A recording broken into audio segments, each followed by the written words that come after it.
went into your studies, like to become a doctor? Like, how long did it take? I think it's cool. So I mean, if you go into direct entry after like A levels, although A levels have changed since I did them. What A levels did you do? So I did Back in the day. geography, chemistry, and biology, and then I did an AS in maths and art. Yeah. And then I think at the time we could apply to 4 medical schools.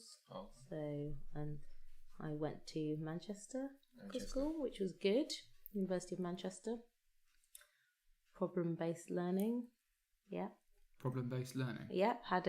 You got your cadaveric dissections. You had your body for the year. And that's a 5-year course. First 2 years are like mainly in university doing lectures. Sorry, just to interrupt you, I just remembered the formaldehyde thing. So I had a hangover the other day, and you wouldn't even give me a hug because I smelt like one of the corpses.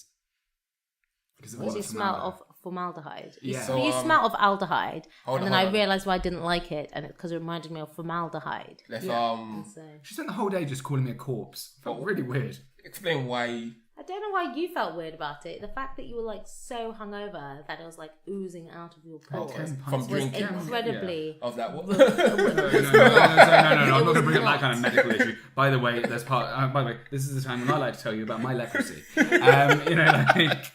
She's not my girlfriend. She's my carer. Well, to be fair, kind of one and the same these days. I swear to God. So what you saying about your studies? Yes. You went to Manchester University. Yeah, and then and that was good. It was good balance, good fun city to live in. Made up with loads of students and stuff, and it was a good course as well. And then did your clinical from year 3. So year 3, 4, and 5 was all kind of hospital based clinical stuff, which so it's a combination of like you do your exams for your lectures, your book work, but then you also need to learn all the clinical stuff, so how to talk to patients and how to take a history, do clinical examinations of various systems. And all the different differential diagnoses and the managements and things. What's the most difficult part for you? As in, did you find like dealing with patients and learning that as challenging as the more scientific stuff that most people find absolutely scary? Like, I don't know, like the verification of the rectus muscle and things like that. I don't think that is. Nailed it. I actually don't. It took me 3 months to learn that word. I don't think that the science of medicine isn't too bad. The different bits of applied, like the applied pharmacology and the applied anatomy and the applied physiology. So the applied physiology was probably the hardest of the subsections, and pathology, like the detailing of it. But what you actually go on to learn then for your clinical medicine and your clinical surgery is not quite as detailed, although you need those foundations to understand the diseases and the problems that you're dealing with.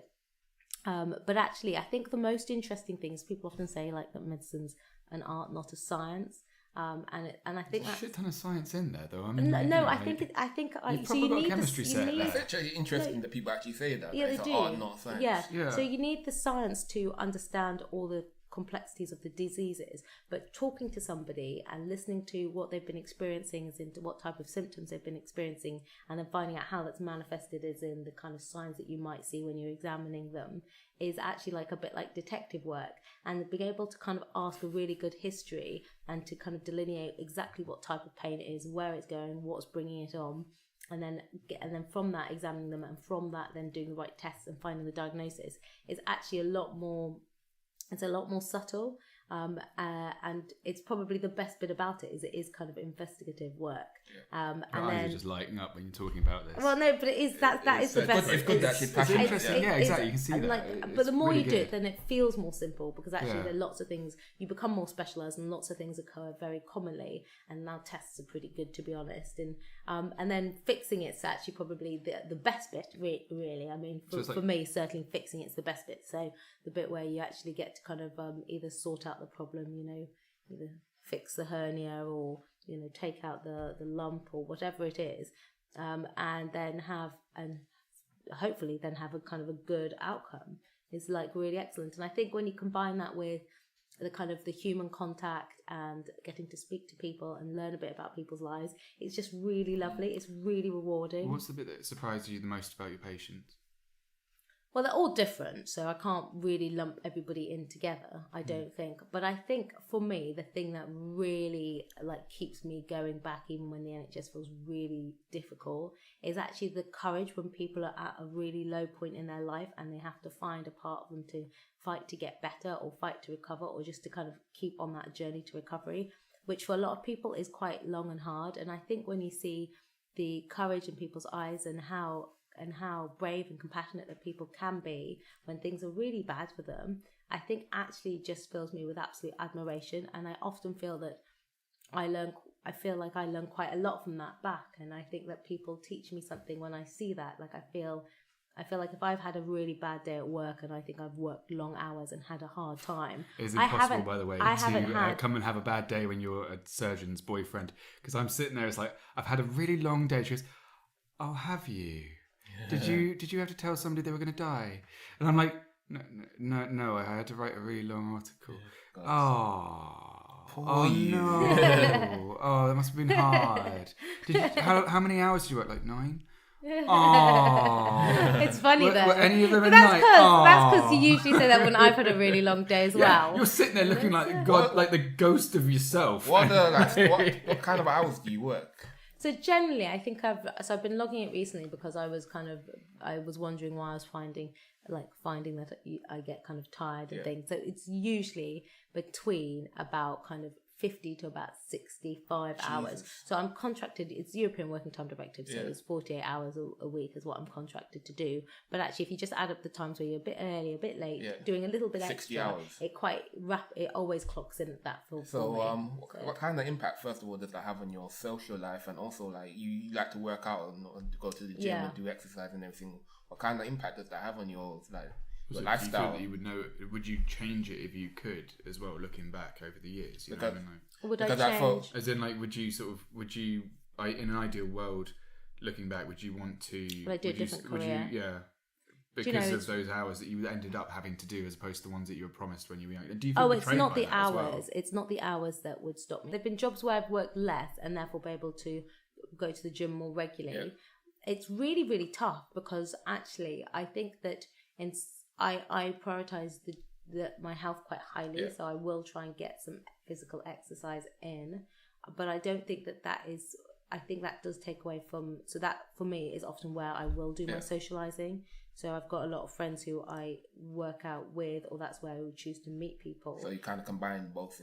Yeah, exactly. Because to put this into perspective, I do 35 hours a week, and sometimes I'm like, I'm tired, I can't be bothered to go to the gym, but I still go, but I'm like, I can't be bothered, don't have enough time. I only do 35 hours, and you almost do double. So it's so I do about 45 to 50 a week, so I'm kind of in the middle of you two. Yeah. But then again, I've just started, and this week I did 60, for example. So I work with colleagues, like more senior colleagues who possibly do more than me, and they will maybe get up every day and do something before work, or people who will cycle. What time do you start? So usually about 8 o'clock I need to kind of start it by. Yeah. But if I've got a theatre list or something, then I'll want to come in for 7:30. Yeah. But like some people will choose to commute they'll choose to cycle because they commute via bike, or some people will run into work. And it's amazing. I think one of the things is I have a lot of admiration for a huge number of my colleagues who fit in a lot of activity despite also kind of working at hospital and having a family and having this. And it is just, I think it is, you can be smart with your time. I have a lot of colleagues that work out like at lunchtime and stuff like exactly, that. Yeah. Do you find that kind of level of motivation though when you see it a little bit exhausting in and of itself? Because I mean, for me, it's, I don't know. I mean, like I always find myself with I'm forced to take an hour's lunch because of the nature of my contract. So we just don't get paid for that hour. So we're not, I mean, like you're not technically forced to take hours. Well, I mean, we're told. Yeah, but it does state in your contract that you're not paid for 1 hour. Yeah, exactly. Yeah. And also we are literally given the order to bugger off for lunch. Oh, really? Like, we're told when to go to lunch. Yeah, otherwise, because I mean, his exact words were, "Les, I need you here just in case the Queen dies," and I wasn't listening properly. And I thought that I was about to be the one who had to break the Queen's death. Oh, God. She is not dead. We are not having that again. Not at my newspaper.